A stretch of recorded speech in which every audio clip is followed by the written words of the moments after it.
વિદ્યાર્થી મિત્રો, આ ચેપ્ટરની છેલ્લી થિયરી ખૂબ અગત્યની છે.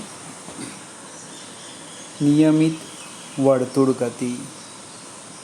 નિયમિત વર્તુળમય ગતિ.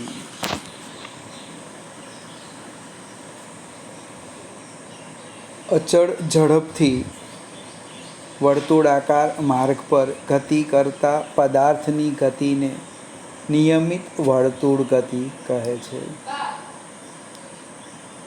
નિયમિતનો જે શબ્દ અહીંયા લીધેલો છે એ અચળના સ્વરૂપમાં જ છે. એક ઉદાહરણ તરીકે વિચારીએ, ઘડિયાળના જે 3 કાંટા છે એમાં તમે સેકન્ડ કાંટાની ટોચ પર એક ટપકું મૂકો અને ટપકુંનું અવલોકન કરો તો એક પરિભ્રમણ પૂરું કરવા માટે 60 સેકન્ડ લાગે. જ્યારે પણ તમે જો 60 સેકન્ડ લાગે. ઝડપ અચળ છે. વર્તુળાકાર માર્ગ પર ગતિ કરે આવી જે ગતિ છે એને શું કહેવાનું? નિયમિત વર્તુળ ગતિ કહે છે. ફરીથી, અચળ ઝડપથી વર્તુળાકાર પથ પર ગતિ કરતા પદાર્થની ગતિને નિયમિત વર્તુળમય ગતિ કહે છે. હવે નિયમિત વર્તુળ ગતિ દરમિયાન શું થાય? તો વેગ પાસે 2 વસ્તુ છે, મૂલ્ય અને દિશા. એમાં મૂલ્ય અચળ રહે. વેગનું જે મૂલ્ય છે જેને આપણે ઝડપ કહેવાના, એ કેવું રહેશે? અચળ રહેશે. માત્ર ને માત્ર દિશામાં ફેરફાર થાય. વેગની દિશા બદલાય એનો અર્થ વેગમાં ફેરફાર થાય. વેગમાં ફેરફાર થાય એનો અર્થ તેમાં પ્રવેગ ઉત્પન્ન થાય. તો આપણે આ પ્રવેગનું સૂત્ર મેળવવાનું છે કે કેટલો પ્રવેગ ઉત્પન્ન થાય, એનું નામ શું છે? ફરીથી, નિયમિત વર્તુળમય ગતિમાં વેગનું મૂલ્ય અચળ રહે જ્યારે એની જે દિશા છે એ સતત બદલાય. કેમ બદલાય? તો કે ગતિ પથ પર કોઈ પણ બિંદુ પાસે જે વેગની દિશા એ કેવી? તે બિંદુ પાસે દોરેલા સ્પર્શકની દિશા, સ્પર્શક સતત બદલાવાનો. દિશા બદલાય એટલે કે વેગમાં ફેરફાર થાય.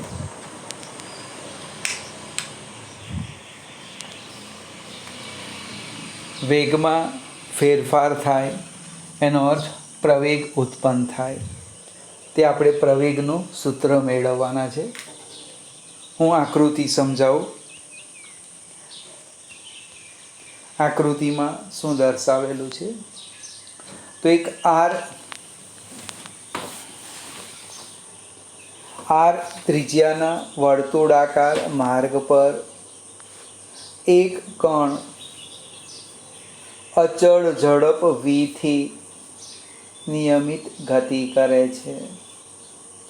ફરીથી સમજાવું. આકૃતિમાં શું દર્શાવેલું છે? તો કે આર ત્રિજ્યાના પથ પર, માર્ગ પર એક કણ અચળ ઝડપ v થી ભ્રમણ કરે છે. એના આપણે 2 સ્થાન લેવાના. t અને t પ્લસ ડેલ્ટા ટી સમયે, t અને t પ્લસ ડેલ્ટા ટી સમયે કણ ક્યાં છે? P1 અને P2 પાસે છે. તેમના વેગો અનુક્રમે v અને v' છે. ફરીથી, t અને t પ્લસ ડેલ્ટા ટી સમયે કણના સ્થાન અનુક્રમે P1 અને P2 પાસે છે તથા તેમના વેગો અનુક્રમે v અને v' છે, જેની દિશા આપણે આકૃતિમાં દર્શાવી છે. સંદર્ભ બિંદુ Cની સાપેક્ષે તેમના સ્થાન સદિશો અનુક્રમે R1 અને R2 છે. ફરીથી એકને એક વાત સમજાવું. તમારે તમારા શબ્દમાં લખવાનું ટી અને ટી પ્લસ ડેલ્ટા ટી સમયે કણના સ્થાન અનુક્રમે P1 અને P2 છે તથા સ્થાન સદિશ અનુક્રમે R1 અને R2 છે. હવે આ જે સ્થાન સદિશ છે એ તમે જોઈ શકો ઓલરેડી ત્રિજ્યા છે. સ્થાન સદિશ શું છે? ત્રિજ્યા છે. અને જે વેગ છે એ સ્પર્શકની દિશામાં છે. એનો અર્થ સ્થાન સદિશ અને વેગ પરસ્પર લંબ આવવાના. કોઈ પણ બિંદુ પાસેનું તમે સ્થાન સદિશ લેવ અને વેગ લેવ એ કેવા આવવાના? પરસ્પર લંબ આવવાના. આનો અર્થ એવો થાય કે સ્થાનાંતર એટલે કે સ્થાન સદિશમાં થતો ફેરફાર અને વેગમાં થતો ફેરફાર પણ કેવો આવે? પરસ્પર લંબ આવે. ફરીથી સ્થાન સદિશ અને વેગ કેવા આવે? પરસ્પર લંબ છે. કોઈ પણ બિંદુ પાસે તમે જાતે ફરીથી એકવાર ફિગર દોરો અને ચેક કરો તો સ્પર્શક અને ત્રિજ્યા લંબ આવે. એનો અર્થ સ્થાનાંતર અને વેગમાં થતો ફેરફાર પણ કેવો આવે? લંબ આવવાનો. પ્રવેગની દિશા એ વેગમાં થતા ફેરફારની દિશા. એનો અર્થ અહીંયા જે પ્રવેગ છે એ પ્રવેગ પણ કેવો આવવાનો? સ્થાનાંતર સદિશને લંબ આવવાનો. આ એક મુદ્દો બરાબર સમજાવું, ફરીથી સમજો કે આપણે બે જુદા જુદા સમયે કણના સ્થાન લીધા, તેમના સ્થાન સદિશ લખ્યા એટલે આપણને શું પ્રાપ્ત થયું? સ્થાનાંતર સદિશ મળ્યા. બીજું વેગની દિશા બદલાય એટલે વેગમાં થતો ફેરફાર મળવાનો ડેલ્ટા વી. આટલો ખ્યાલ આવી ગયો? હવે સેજ આપણે આગળ જઈએ. આ જે ત્રિજ્યા અને વેગ એ કેવા છે? પરસ્પર લંબ છે. એનો અર્થ એવો થાય કે સ્થાનાંતર સદિશ એટલે કે ડેલ્ટા આર અને વેગમાં થતો ફેરફાર પણ કેવો આવે? પરસ્પર લંબ આવે. જો સ્થાનાંતર સદિશ અને વેગમાં થતો ફેરફાર લંબ હોય તો જે પ્રવેગની દિશા છે એ વેગમાં થતા ફેરફારની દિશા. એનો અર્થ એવો થાય કે પ્રવેગની દિશા એ સ્થાનાંતરને લંબ આવે. ફરીથી એકને એક વાત સમજાવું. ડેલ્ટા આર અને ડેલ્ટા વી લંબ. પ્રવેગની દિશા એ વેગમાં થતા ફેરફારની દિશા એટલે પ્રવેગની દિશા પણ કેવી આવવાની? સ્થાનાંતરને લંબ આવવાની. હવે લંબ આવે તો આપણે એને ચેક કરીએ, ગણિતનો ઉપયોગ કરીએ. ફરીથી એક વખત આ જે લખાણ છે એ સમજાવી દેમ. અહીંયા સમજાવેલું છે. આકૃતિનું વર્ણન કર્યું. આ ત્રિજ્યાના વર્તુળાકાર પથ પર અચળ ઝડપ વીથી પદાર્થ અથવા કણ ગતિ કરે છે. ટી અને ટી પ્લસ ડેલ્ટા ટી સમયે પદાર્થ P1 અને P2 બિંદુ પાસે છે. તેમના સ્થાન સદિશ અને વેગ અનુક્રમે લખી દીધા. ત્યાર પછી લખ્યું ડેલ્ટા ટી સમયમાં વેગમાં થતો ફેરફાર ડેલ્ટા વી અને સ્થાનમાં થતો ફેરફાર ડેલ્ટા આર. જે આકૃતિમાં દર્શાવેલ છે એ આપણી ચર્ચા બાકી છે. ગતિપથ પર કોઈ પણ બિંદુ પાસે વેગની દિશા એ તે બિંદુ પાસે દોરેલા સ્પર્શકની દિશામાં હોય અને વર્તુળ ગતિ માટે ત્રિજ્યા અને સ્પર્શક પરસ્પર કેવા આવે? લંબ આવે. એનો અર્થ ડેલ્ટા વી અને ડેલ્ટા આર પરસ્પર લંબ હોય છે. સરેરાશ પ્રવેગની દિશા એ ડેલ્ટા વીની દિશા એટલે પ્રવેગની દિશા એ સ્થાનાંતરને લંબ છે. હવે સેજ આપણે આકૃતિમાં આગળ જઈએ. જો આપણે ડેલ્ટા વીને R1 અને R2 વચ્ચેના ખૂણાને દુભાગતી રેખા પર મૂકવામાં આવે. ડેલ્ટા વીને આપણે R1 અને R2 વડે અહીં જે ખૂણો બને એ ખૂણાને આ રેખાને દુભાગતી રેખા પર મૂકવામાં આવે, બે સરખા ભાગ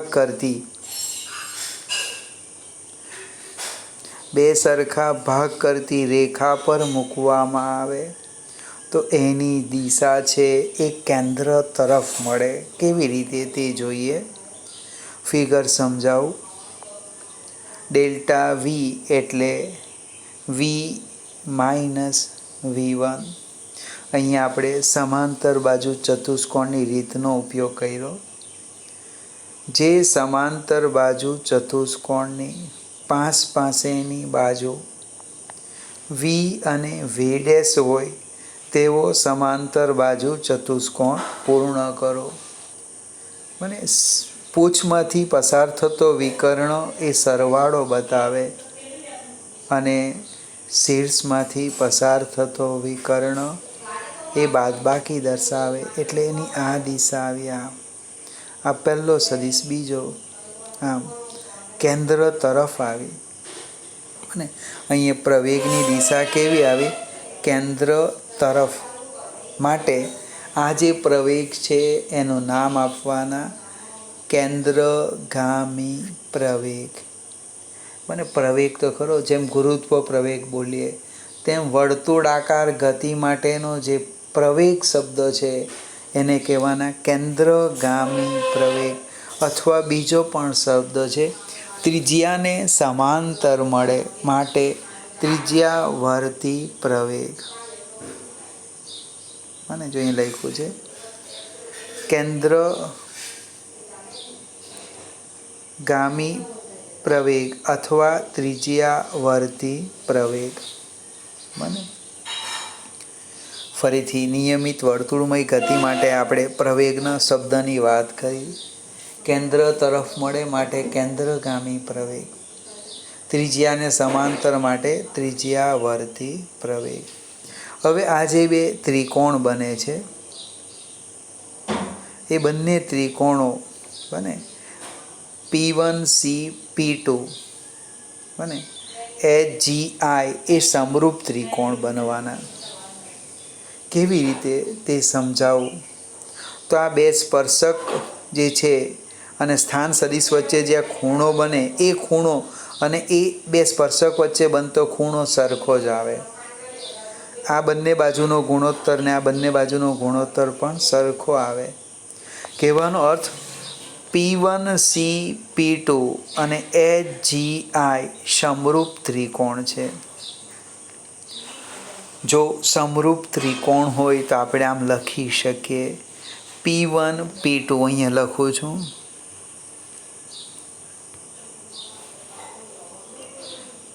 P1 P2 ભાગ્યા CP1 બરાબર P1 P2 એટલે HI ભાગ્યા HG. ફરીથી સમજાવું. સમરૂપનો અર્થ P1 P2 બાજુઓનો ગુણોત્તર સરખો થાય. P1 P2 ભાગ્યા P1C બરાબર HI ભાગ્યા HG. અથવા આમ પણ લખાય P1 P2 ભાગ્યા HI બરાબર P1C ભાગ્યા HG. હવે અહીંયા જે લખ્યું છે તે જોઈએ. ફરીથી પાછા આપણે આકૃતિ પર આવી જશું.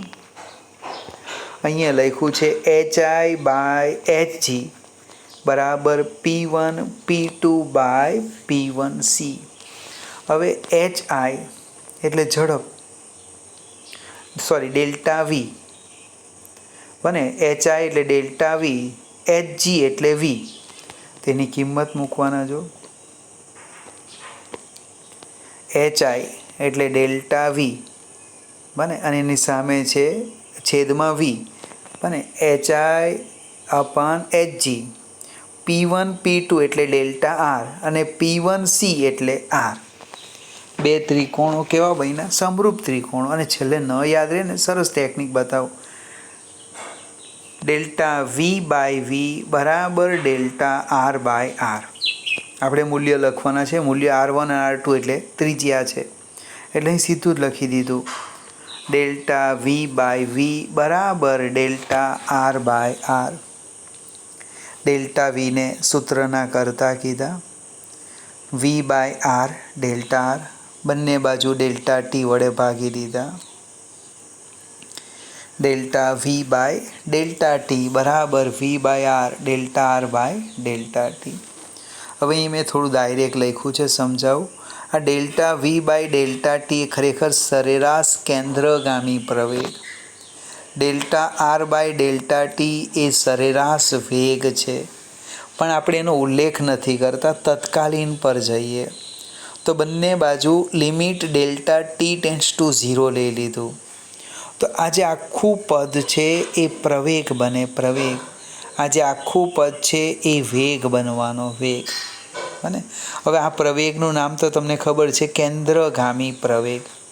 એટલે આપણે સામે જઈએ.